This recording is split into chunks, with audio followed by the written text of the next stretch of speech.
이스라엘 사람들은 강한 민족의 지배를 받으며 고통받아온 자기 민족을 구원해 줄 사람을 메시아라고 하면서 기다렸습니다. 그 메시아가 할 일은 이스라엘을 다시 강한 나라로 일으켜서 아무도 넘보지 못할 왕국을 건설하는 것입니다. 구약 성경에는 그런 역할을 기대할 수 있는 단어가 있는데 바로 다윗이라는 이름입니다. 다윗은 이스라엘 역사에서 가장 위대한 왕국을 건설한 왕이었습니다. 이스라엘 사람들은 장차 올 메시아는 다윗 왕가의 혈통 속에서 등장할 것이라고 기대하였습니다.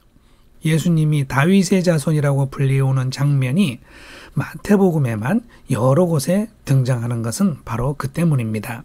병을 고치고 귀신을 쫓아내고 지혜로운 말씀을 권위 있게 전하는 예수님을 보면서 이스라엘 사람들은 큰 희망을 품었습니다. 하지만 이스라엘의 종교 지도자들은 그런 예수님의 인기와 기대에 대하여 불만을 가졌습니다. 자신들의 권위에 도전하는 것으로도 생각하였고 예수님을 그런 역사적인 인물이라고 인정하는 것도 어려웠기 때문입니다. 더구나 예수님은 종교 지도자들이 보기에 모세의 율법을 함부로 어기고 해석도 자의적으로 하는 어찌 보면 이단하였습니다. 예수님이 못 박힐 날을 불과 2, 3일 정도 남은 이 시점에서 예수님에 대한 평가는 이렇듯 상반되게 존재하였습니다. 그런데 예수님이 놀라운 말씀을 하십니다. 이스라엘을 구원할 메시아가 과연 다윗의 자손이냐 하는 문제에 대한 말씀이었습니다. 예수님의 결론은 메시아는 다윗의 자손이 아니라는 것입니다. 다윗의 혈통을 부정하신 것은 아니고 다만 다윗의 자손이라는 말 속에 들어있는 인간적 한계에 대한 부분을 지적을 하셨습니다. 다윗의 시편에는 다윗이 장차 올 메시아를 그려보면서 그분을 향해 주님이라고 하는 장면이 나옵니다. 자기 후손을 향해 주님이라고 하는 다윗을 볼 때 그분은 단지 자손의 울타리에만 가두어둘 수 있는 분이 아닌 것이죠. 예수님은 이 사실을 지적하시면서 이스라엘의 메시아는 다윗의 자손이지만 그보다 큰 존재라는 것을 말씀하셨습니다. 이것은 이스라엘에 올 메시아가 단지 사람의 일을 도모하는 것에 그치지 않고 하나님의 일을 행할 것임을 말씀하시는 것입니다. 메시아가 사람의 일만 이룬다면 이 땅에 다윗 왕국과 같은 강한 나라를 다시 세울 것입니다. 그러나 하나님의 일을 하는 주님이라면 하나님의 나라를 세울 것입니다. 예수님은 사람의 왕국이 아니라 하나님의 왕국을 통해 구원 사역을 행하시는 분입니다. 사람의 왕국은 육의 일이고 하나님의 왕국은 영의 일입니다. 육의 일은 죄의 문제를 해결하지 못합니다. 구원도 일시적이고 제한적입니다. 영의 일이 회개와 정결과 영원한 생명을 가져오는 일입니다. 예수님은 영의 일을 위해 오신 메시아였기 때문에 이스라엘이 고대하는 메시아에 대해 다시 정확히 가르쳐 주신 것입니다. 그러고 보면 사람들은 진짜 메시아가 와서 진실을 가르쳐 주기 전에는 자신들의 수준에서 자신들이 바라는 대로 메시아의 모습을 정하고 기다렸다는 것을 알 수 있습니다.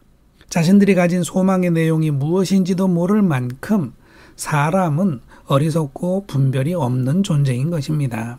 진실을 알려주어도 받아들이지 않는 오만과 아집이 가득합니다.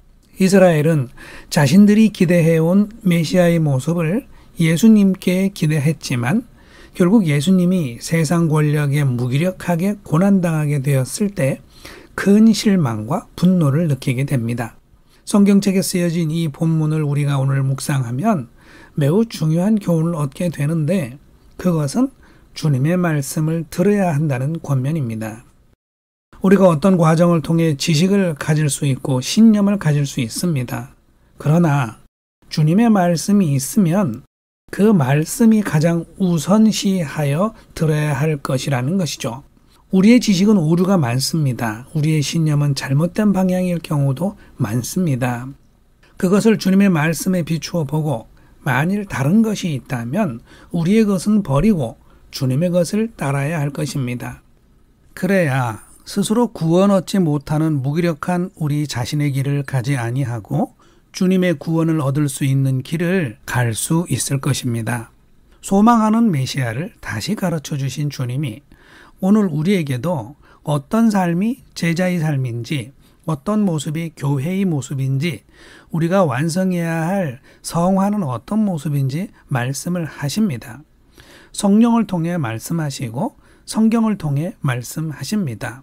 그러므로 우리는 듣는 마음을 준비하고 주님께 복종하는 영으로 우리 영혼에 들어오는 주님의 음성에 귀를 기울여야 할 것입니다. 그렇게 하여 만일 우리가 생각하는 것이 우리의 자의적인 것들이 많이 있다면 그것들은 내려놓을 수 있어야 하겠습니다. 하나님께서는 그렇게 준비된 영혼을 크게 기뻐하십니다. 그러한 영혼들이 변화를 온전히 받아들이고 주님과 함께 구원의 삶을 살아갈 수 있을 것입니다. 우리 안에는 사람의 소리가 사실 가득합니다. 그러므로 새롭게 말씀하시는 주님의 소리를 분별할 수 있는 영이 우리에게 있어야 하겠습니다. 부디 주님을 온전히 분별하고 주님의 말씀을 따라 가게 하소서 하고 기도해야 하겠습니다. 이렇게 기도하며 순종하는 우리에게 하나님께서는 성령의 충만으로 복 주실 것입니다. 지체 여러분, 한 주간 주님의 음성을 따르며 은혜 안에 거하시기를 축원합니다. 샬롬.